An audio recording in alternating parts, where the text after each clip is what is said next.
प्रधानमंत्री नरेंद्र मोदी के नेतृत्व में केंद्र सरकार के 11 वर्ष पूरे होने के उपलक्ष्य में भारतीय जनता पार्टी प्रदेश भर में व्यापक स्तर पर जनसंपर्क और जनजागरण अभियान चलाने जा रही है। इस दौरान मोदी सरकार की उपलब्धियां के साथ साथ प्रदेश की कांग्रेस सरकार की नाकामियों को भी भाजपा जनता के बीच रखेगी। ये जानकारी भाजपा प्रदेश अध्यक्ष राजीव बिंदल और नेता प्रतिपक्ष जयराम ठाकुर ने शिमला में संयुक्त कॉन्फ्रेंस कर दी।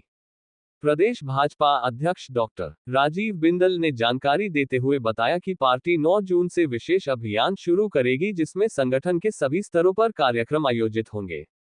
भाजपा पर्यावरण की दृष्टि से महत्वपूर्ण कार्य कर रही है।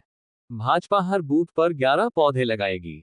इस लक्ष्य के तहत प्रदेश के कुल 8,009 पोलिंग बूथों पर लगभग 90,000 पौधे रोपे जाएंगे। साथ ही 20 जून तक मंडल और बूथ स्तर पर कार्यशालाएं आयोजित की जाएंगी। भाजपा 21 जून को योग दिवस पर नो टू ड्रग्स अभियान के तहत प्रदेश भर में 171 कार्यक्रम आयोजित करेगी, ताकि युवाओं को नशे से दूर रखने के लिए जागरूकता फैलाई जा सके। प्रदेश में 25 जून को आपातकाल के 50 वर्ष पूरे होने पर भाजपा जनजागरण अभियान शुरू करेगी। डॉक्टर बिंदल ने कहा कि कांग्रेस ने लोकतंत्र की हत्या करते हुए 1975 में इमरजेंसी लगाई थी और सत्ता में बने रहने के लिए संविधान तक में परिवर्तन किए थे। इस दौरान पूर्व मुख्यमंत्री जयराम ठाकुर ने प्रदेश सरकार पर तीखा हमला बोलते हुए कहा कि वर्तमान सरकार 2.5 साल में पूरी तरह अफरा-तफरी में चल रही है।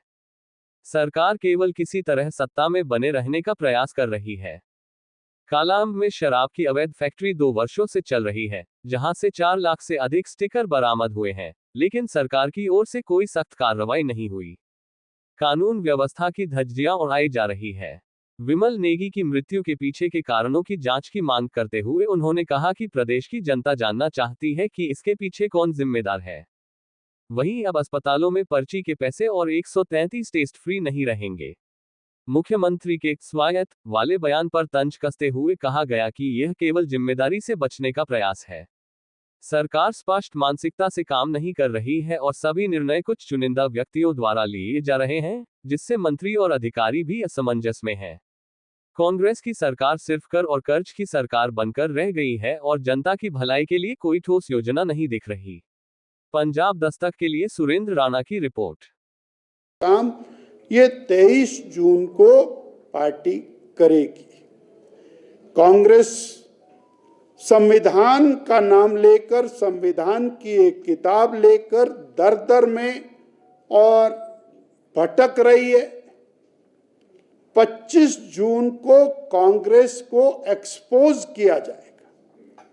25 जून को नेहरू गांधी खानदान से श्रीमती इंदिरा गांधी ने देश में इमरजेंसी लगाई थी। इमरजेंसी के 50 वर्ष पूर्ण होने जा रहे हैं और भारतीय जनता पार्टी इमरजेंसी क्यों लगाई गई, इसके बारे में यंगस्टर्स को जानकारी देगी। इलाहाबाद उच्च न्यायालय ने जब श्रीमती इंदिरा गांधी को सत्ता से बाहर होने का आदेश कर दिया, तो उन्होंने सत्ता में बने रहने के लिए देश में लोकतंत्र को समाप्त किया, आपातकाल लगाया और 1.5 लाख नेताओं को जेल की काल कोठरी के पीछे डाल दिया। आप सब मीडिया के लोगों के ऊपर प्रतिबंध कर दिया, अखबार छपने बंद हो गए और एक टेरर का माहौल पूरे देश में पैदा किया। इतना ही नहीं, जहां लोकतंत्र की हत्या की, संविधान में बहुत बड़े बड़े परिवर्तन सत्ता में बने रहने के लिए किए, संविधान की धज्जियां उड़ाई गई और वो धज्जियां उड़ाने वाले लोग आज संविधान को बचाने की बात कहते हैं। ये पार्टी इसके विषय में और जन जागरण अभियान चलाएगी।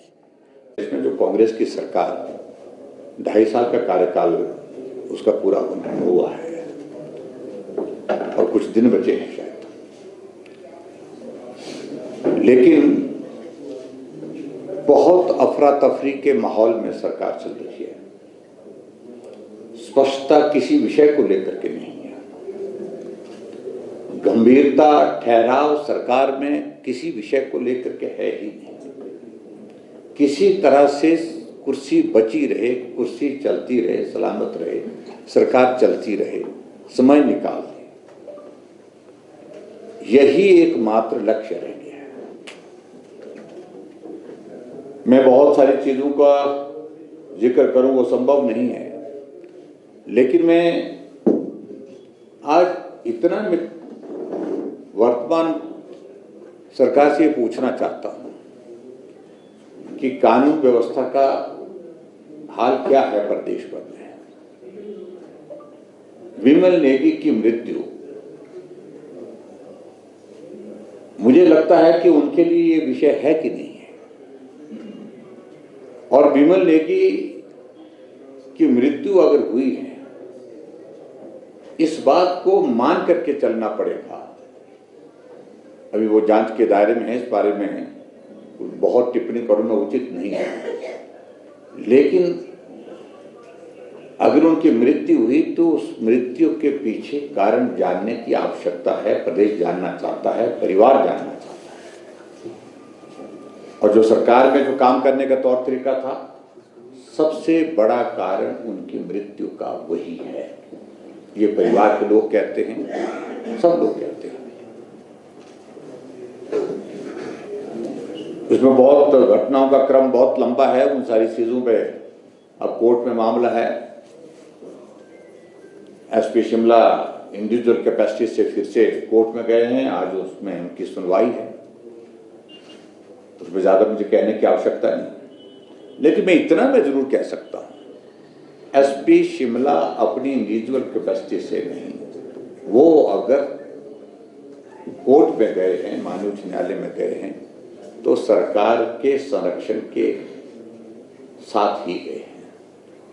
वही एक बहुत बड़ी वजह है, और आगे क्या होगा कोर्ट उसमें फैसला देगा। मित्रों, इसके बाद मैं ये जरूर कहना चाहता हूं, कुछ दिन पहले एक घटना घटित हुई कालाअंब में, और कालाअंब में एक शराब की अवैध फैक्ट्री पिछले 2 वर्ष के लगभग समय से चली हुई है, और बदस्तूर चली हुई है। उत्तराखंड में, हिमाचल प्रदेश में शराब वो गलत तरीके से, अवैध तरीके से बना करके उसको दे रहे थे। 4 लाख से ज्यादा स्टिकर, उसमें स्टिकर जो लेवल से होते जो लगता है, वहां पर उपलब्ध किए हैं। जब वहां पर कार्रवाई एक्साइज और पुलिस ने, हमने एक बार या अनेक बार इस बात को लेकर के मुख्यमंत्री से जानने की कोशिश की, वो किसकी फैक्ट्री थी जो गलत तरीके से जो है वो अल्कोहल का प्रोडक्शन कर रही थी, सप्लाई कर रही थी। 4 लाख से ज्यादा वहां पर लेवल्स मिलना ये चिंता का विषय है।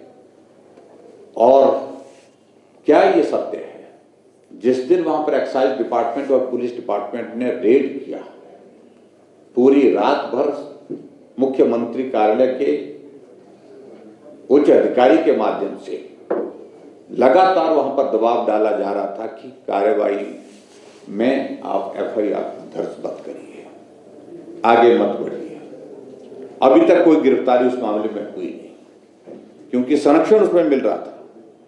आगे बढ़कर के हम दूसरी अगर बात कहें, इसी तरह की घटना अभी हाल ही में 2 दिन पहले यहाँ सोलन जिला के अंतर्गत परवाणू में, मेरी जानकारी के मुताबिक वहां पर भी एफआईआर दर्ज हुई है, लेकिन उसके बावजूद भी कार्रवाई कुछ नहीं। एफआईआर दर्ज होती है, उसके बाद कह दिया जाता है कि अब इसका समाधान करिए। ऐसी अनेकों चीजें इस तरह से घटित हो रही है। जिस एक्साइज पर बहुत ज्यादा बोलते थे मुख्यमंत्री, हमने इतना सारा रेवेन्यू जनरेट कर लिया, बहुत सारे प्रश्न खड़े हैं। और आगे बढ़कर के मैं एक तीसरे विषय को, क्योंकि लंबी बात